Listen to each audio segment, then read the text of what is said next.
ओम शांति। 10 अप्रैल 2024 के ईश्वरीय महावाक्य। पहले एक नज़र मुरली के मुख्य पॉइंट पर। बाबा ने कहा, देहधारियों को ज्ञान का सागर कभी नहीं कहा जा सकता। रचयिता ही रचना के आदि मध्य अंत का ज्ञान देते हैं। मैं हूँ आत्मा शांत स्वरूप। जब मेरा धर्म ही है शांत, तो फिर जंगलों आदि में भटकने से शांति नहीं मिल सकती है। आधा कल्प होती है भक्ति, फिर भक्ति के बाद ज्ञान सागर आते हैं ज्ञान देने। भक्ति मार्ग वाले कब ज्ञान दे न सके। पतित पावन वह बाप ही है, समझाने में भी बड़ी मेहनत लगती है। बाप खुद कहते हैं, कोटों में कोई समझेंगे। यह लक्ष्मी नारायण भी पुनर्जन्म लेते हैं, परंतु वह है पूज्य, क्योंकि वहाँ रावण ही नहीं। और फिर बाबा ने कहा, तुम इस समय पारस बुद्धि बन रहे हो, फिर उसमें भी कोई 20% बने हैं, कोई 50% बने हैं। अभी तुम बच्चे बाप की श्रीमत से माया पर विजय प्राप्त करते हो। माया घड़ी घड़ी तुम्हारी बुद्धि को भगा देती है। मनुष्य सत परमात्मा की पूजा करते हैं, लेकिन यह पता नहीं कि हम किसकी पूजा करते हैं, तो उनको कहेंगे अंधश्रद्धा। मनुष्यों के पास बहुत पैसे हैं, इसलिए दान करते हैं, परंतु वह दान पाप आत्माओं को करने कारण देने वालों पर भी चढ़ता है। तुम्हारे जो चित्र है उन पर हमेशा लिखा हुआ हो भगवान वाच। हमेशा लिखो त्रिमूर्ति शिव भगवान वाच। सिर्फ भगवान कहने से भी मनुष्य मूझेंगे। भगवान तो है ही निराकार, इसलिए त्रिमूर्ति जरूर लिखना है। और फिर लास्ट में बाबा ने कहा, अमर कथा भी है, तुम सब पार्वतियाँ हो। बाप तुम सब बच्चों को आत्मा समझ ज्ञान देते हैं। भक्ति का फल भगवान ही देते हैं। शिव बाबा अक्षर बहुत मीठा है। बाप खुद कहते हैं, मीठे बच्चों तो बाबा हुआ ना। गुरु नानक के भी ग्रंथ में महिमा है। सिख लोग कहते हैं, सत अकाल, जो अकाल मूर्त है वही सच्चा सदगुरु है, तो उस एक को ही मानना चाहिए। कभी भी अंसारी झरमोई झगमोई की बातें नहीं सुनो। कई तो बहुत खुशी से ऐसी बातें सुनते और सुनाते हैं, पाप के महावाक्य खुल जाते हैं। माया की भी प्रवेशता होती है और बाप की भी प्रवेशता होती है। कोई बाप की मत पर चलते हैं, कोई रावण की मत पर। 5 विकार रूपी भूत जब आकर प्रवेश करते हैं, तब रावण कहा जाता है। यह है भूतों की दुनिया, असुरों की दुनिया। तुम जानते हो, हमारी आत्मा अब सुधरती जा रही है। और अब सुनते हैं महावाक्यों को विस्तार से। मुरली का सार है, मीठे बच्चे, बाप के पास तुम रिफ्रेश होने आते हो। यहाँ तुम्हें दुनियावी वाइब्रेशन से दूर सत्य का सच्चा संग मिलता है। प्रश्न है, बाबा बच्चों की उन्नति के लिए सदा कौन सी एक राय देते हैं? उत्तर है, मीठे बच्चे, कभी भी आपस में संसारी झरमोई झगमोई की बातें नहीं करो। कोई सुनाता है तो सुनी अनसुनी कर दो। अच्छे बच्चे अपने सर्विस की ड्यूटी पूरी कर बाबा की याद में मस्त रहते हैं, परंतु कई बच्चे फालतू व्यर्थ बातें बहुत खुशी से सुनते सुनाते हैं।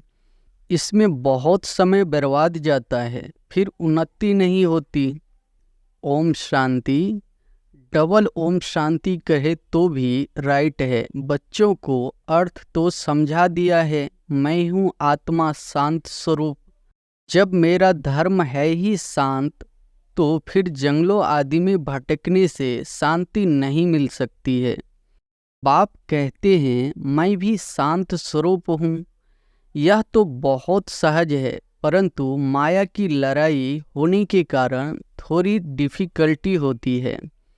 यह सब बच्चे जानते हैं कि सिवाय बेहद के बाप के यह ज्ञान कोई दे न सके।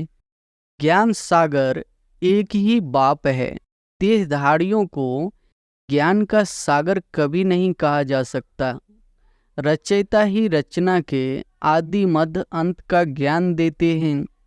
वह तुम बच्चों को मिल रहा है। कई अच्छे अनन्य बच्चे भी भूल जाते हैं, क्योंकि बाप की याद पारे मिसल है।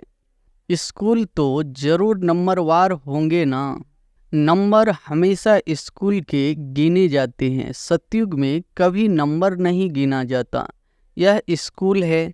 इसे समझने में भी बड़ी बुद्धि चाहिए। आधा कल्प होती है भक्ति, फिर भक्ति के बाद ज्ञान सागर आते हैं ज्ञान देने। भक्ति मार्ग वाले कब ज्ञान दे न सके, क्योंकि सब देहधारी है। ऐसे नहीं कहेंगे शिव बाबा भक्ति करते हैं। वह किसकी भक्ति करेंगे? एक ही बाप है जिसको देह नहीं है। वह किसकी भक्ति नहीं करते? बाकी जो देहधारी है वह सब भक्ति करते हैं, क्योंकि रचना है ना। रचयिता है एक बाप। बाकी इन आँखों से जो भी देखा जाता है, चित्र आदि, वह सब है रचना। यह बातें घड़ी घड़ी भूल जाती है। पाप समझाते हैं तुमको बेहद का वर्षा बाप बिगड़ तो मिल न सके। बैकुंठ की बादशाही तो तुमको मिलती है। 5000 वर्ष पहले भारत में इन्हों का राज्य था। 2500 वर्ष सूर्यवंशी चंद्रवंशियों की राजधानी चली। तुम बच्चे ही जानते हो, यह तो कल की बात है। सिवाय बाप के और कोई बता न सके। पतित पावन वह बाप ही है। समझाने में भी बड़ी मेहनत लगती है। बाप खुद कहते हैं, कोटों में कोई समझेंगे। यह चक्र भी समझाया गया है। यह सारी दुनिया के लिए नॉलेज है। सीढ़ी भी बहुत अच्छी है, फिर भी कोई गुरु करते हैं। बाबा ने समझाया है, शादी के लिए हॉल बनाते हैं। उनको भी समझाकर दृष्टि दो। आगे चलकर सबको यह बातें पसंद आएगी। तुम बच्चों को समझाना है। बाबा तो किसके पास नहीं जाएंगे। भगवान वाच जो पुजारी है उनको कभी पूज्य नहीं कह सकते। कलयुग में एक भी कोई पवित्र हो न सके। पूज्य देवी देवता धर्म की स्थापना भी सबसे ऊंच से ऊंच जो पूज्य है वही करते हैं। आधा कल्प है पूज्य, फिर आधा कल्प पुजारी होते हैं। इस बाबा ने ढेर गुरु किए। अभी समझते हैं गुरु करना तो भक्ति मार्ग था।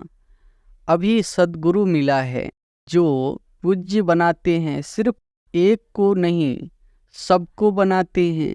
आत्माएं सबकी पूज्य सतो प्रधान बन जाती है। अब तो तमो प्रधान पुजारी है। यह पॉइंट समझाने की है। बाबा कहते हैं कलयुग में एक भी पवित्र पूज्य नहीं हो सकता है। सब विकार से जन्म लेते हैं। रावण राज्य है, यह लक्ष्मी नारायण भी पुनर्जन्म लेते हैं, परंतु वह है पूज्य, क्योंकि वहाँ रावण ही नहीं। अक्षर कहते हैं, परंतु राम राज्य कब और रावण राज्य कब होता है यह कुछ भी पता नहीं है।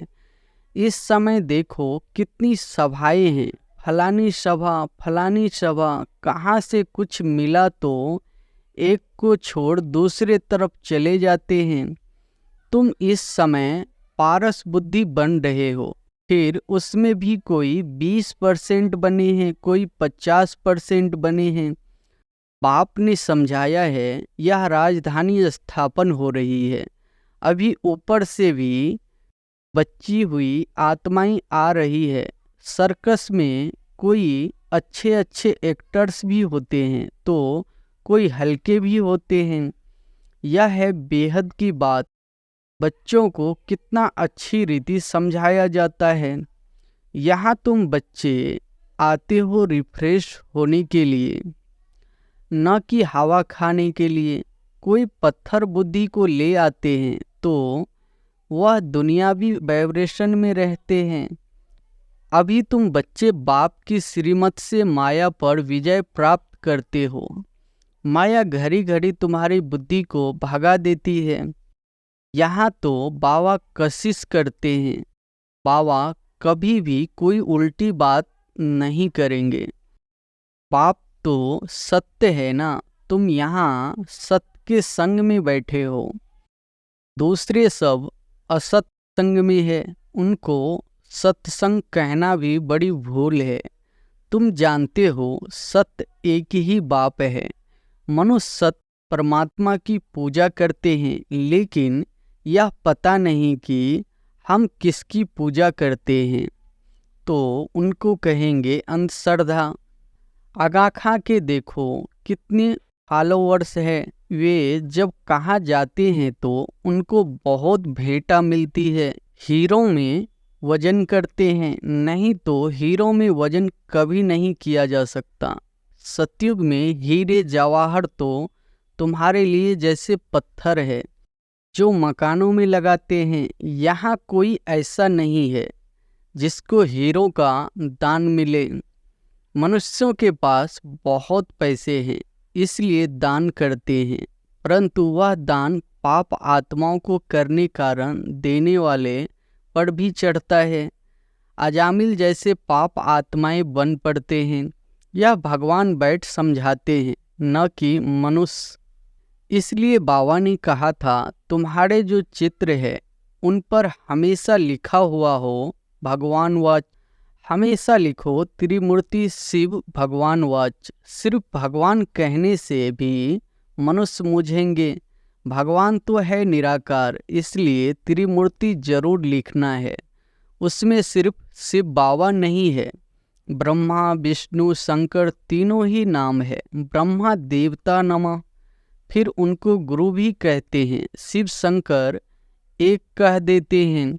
अब शंकर कैसे ज्ञान देंगे? अमर कथा भी है। तुम सब पार्वतियाँ हो। पाप तुम सब बच्चों को आत्मा समझ ज्ञान देते हैं। भक्ति का फल भगवान ही देते हैं। एक शिव बाबा है ईश्वर, भगवान आदि भी नहीं। शिव बाबा अक्षर बहुत मीठा है। बाप खुद कहते हैं मीठे बच्चों, तो बाबा हुआ ना। बाप समझाते हैं आत्माओं में ही संस्कार भरे जाते हैं। आत्मा निर्लेप नहीं है। निर्लेप होती तो पतित क्यों बनती? जरूर लेप छेप लगता है तब तो पतित बनती है। कहते भी है भ्रष्टाचारी। देवताएं हैं श्रेष्ठाचारी, उन्हों की महिमा गाते हैं। आप सर्वगुण संपन्न हो, हम नीच पापी है, इसलिए अपने को देवता कह नहीं सकते हैं। अब बाप बैठ मनुष्यों को देवता बनाते हैं। गुरु नानक के भी ग्रंथ में महिमा है। सिख लोग कहते हैं सत्य श्री अकाल, जो अकाल मूर्त है वही सच्चा सद्गुरु है, तो उस एक को ही मानना चाहिए। कहते एक है, करते फिर दूसरा है। अर्थ कुछ भी जानते नहीं है। अब बाप जो सद्गुरु है अकाल है, वह खुद बैठ समझाते हैं। तुम्हारे में भी नंबरवार है। सम्मुख बैठे हैं तो भी कुछ नहीं समझते हैं। कई यहाँ से निकले और खल्लास। बाबा मना करते हैं बच्चे कभी भी संसारी झरमोई झगमोई की बातें नहीं सुनो। कई तो बहुत खुशी से ऐसी बातें सुनते और सुनाते हैं।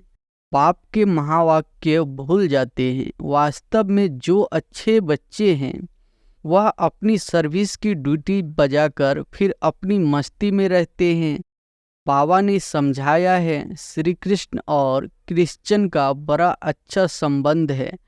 श्री कृष्ण की राजाई होती है ना, लक्ष्मी नारायण बाद में नाम पड़ता है। बैकुंठ कहने से झट श्री कृष्ण याद आएगा। लक्ष्मी नारायण भी याद नहीं आते हैं, क्योंकि छोटा बच्चा श्री कृष्ण है। छोटा बच्चा पवित्र होता है। तुमने यह भी साक्षात्कार किया है। बच्चे कैसे जन्म लेते हैं, नर्स खड़ी रहती है, झट उठाया संभाला, बचपन, युवा, वृद्ध, अलग अलग पार्ट बजता है। जो हुआ सो ड्रामा, उनमें कुछ भी संकल्प नहीं चलते। यह तो ड्रामा बना हुआ है ना, हमारा भी पार्ट बज रहा है। ड्रामा के प्लान अनुसार माया की भी प्रवेशता होती है और बाप की भी प्रवेशता होती है। कोई बाप की मत पर चलते हैं, कोई रावण की मत पर। रावण क्या चीज है, कभी देखा है क्या? सिर्फ चित्र देखते हो शिव बाबा का, तो फिर यह रूप है। रावण क्या चीज है, कभी देखा है क्या? सिर्फ चित्र देखते हो शिव बाबा का, तो फिर यह रूप है। रावण का क्या रूप है? 5 विकार रूपी भूत जब आकर प्रवेश करते हैं तब रावण कहा जाता है। यह है भूतों की दुनिया, आसुरों की दुनिया। तुम जानते हो हमारी आत्मा अब सुधरती जा रही है। यहाँ तो शरीर भी आसुरी है, आत्मा सुधरते सुधरते पावन हो जाएगी। फिर यह खाल उतार देंगे, फिर तुमको सतो प्रधान खाल शरीर मिल जाएगी, कंचन काया मिलेगी। सो तब जब आत्मा भी कंचन हो, सोना कंचन हो, तो जेवर भी कंचन बनेगा। सोने में खाद भी डालते हैं। अब तुम बच्चों की बुद्धि में आदि मध्य अंत की नॉलेज चक्कर लगाती रहती है। मनुष्य कुछ भी नहीं जानते हैं। कहते हैं ऋषि मुनि सब नीति नीति कर चले गए। हम कहते हैं इन लक्ष्मी नारायण से पूछो तो यह भी नीति नीति करेंगे, परंतु इनसे पूछा ही नहीं जाता है। पूछेंगे कौन? पूछा जाता है गुरु लोगों से। तुम उनसे यह प्रश्न पूछ सकते हो। तुम समझाने के लिए कितना माथा मारते हो, गला खराब हो जाता है। बाप तो बच्चों को ही सुनाएंगे ना, जिन्होंने समझाया है। बाकी औरों के साथ फालतू थोड़े ही माथा लगाएंगे।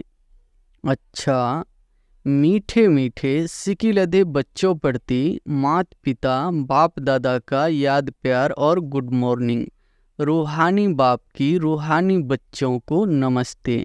धारणा के लिए मुख्य सार पहली पॉइंट है, सर्विस की ड्यूटी पूरी कर फिर अपनी मस्ती में रहना है। व्यर्थ की बातें सुननी व सुनानी नहीं है। एक बाप के महावाक्य ही स्मृति में रखने हैं, उन्हें भूलना नहीं है। दूसरी पॉइंट है, सदा खुशी में रहने के लिए रचता और रचना की नॉलेज बुद्धि में चक्कर लगाती रहे, अर्थात उसका ही सिमरन होता रहे। किसी भी बात में संकल्प न चले, उसके लिए ड्रामा को अच्छी रीति समझकर पाठ बजाना है। वरदान है, माईपन को बाबा में समा देने वाले निरंतर योगी सहयोगी भव। माईपन को बाबा में समा देने वाले निरंतर योगी सहज योगी भव। जिन बच्चों का बाप से हर श्वास में प्यार है, हर श्वास में बाबा बाबा है, उन्हें योग की मेहनत नहीं करनी पड़ती है। याद का प्रूफ है, कभी मुख से मैं शब्द नहीं निकल सकता, बाबा बाबा ही निकलेगा। मैंपन बाबा में समा जाए। बाबा बैकबोन है, बाबा ने कराया, बाबा सदा साथ है। तुम ही साथ रहना, खाना, चलना फिरना, यह इमर्ज रूप में स्मृति रहे, तब कहेंगे सहज योगी। स्लोगन है, मैं करना माना माया रूपी बिल्ली का आह्वान करना। बाबा बाबा कहो तो माया भाग जाएगी। मैं करना माना माया रूपी बिल्ली का आह्वान करना। बाबा बाबा कहो तो माया भाग जाएगी। अच्छा, ओम शांति।